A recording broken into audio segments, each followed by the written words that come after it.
Samo že eno krajše vprašanje, gospod minister.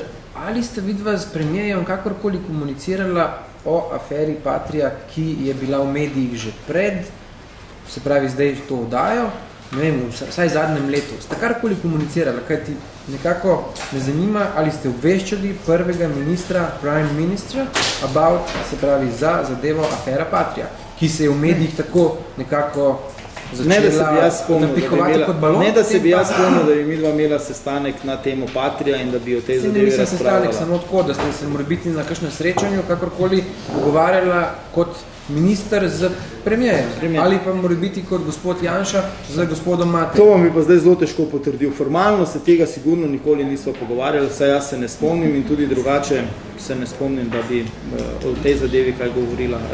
Res pa je, da sem jaz večkrat direktorja policije vprašal, če preiskave tečejo, in direktor policije mi je vsakič ustno zagotovil, da kriminalistična policija dela in da vse teče po pravilih stroke. Prišlo je do točke, ko je bil pritisk medijev, in to še enkrat tako vaši kolegici odgovorim zakaj, ko je bil pritisk takšen, da to pa ni nič, ne, da vse skup ni nič potekalo, sem se odločil za izredni nadzor. Lahko se bi za njega odločil februarja letos ali pa junija letos.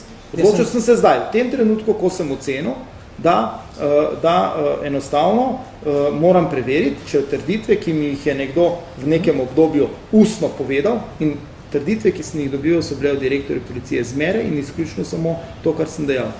Preiskave delajo, sodelovanje z finsko policijo poteka, ustanovljen je skupni preiskovalni tim in to je vse, kar sem jaz vedel. In jaz sem mu seveda verjel. Nobenega suma ni bilo z moje strani, da to ne poteka. Sedaj, ko je prišlo do takšne eskalacije dogodkov, kot je prišlo, sem se odločil, da to seveda preverim.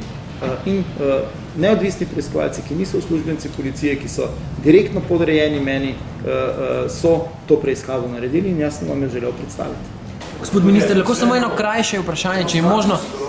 Hvala lepa za sodelovanje. Ali bo afera Patria uničila zmago z veliko razliko SDS-ov? Vaše osebno mnenje, saj ste tudi kandidat.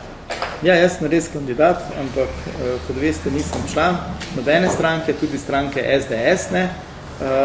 Kakšni bodo rezultati volitev, bodo odločali volivci in odločali se bodo seveda vsak po svoji vesti, tako kot vsaka 4 leta in jaz nimam nobenega razloga, da bo odločitve volivcev ne bi verjel.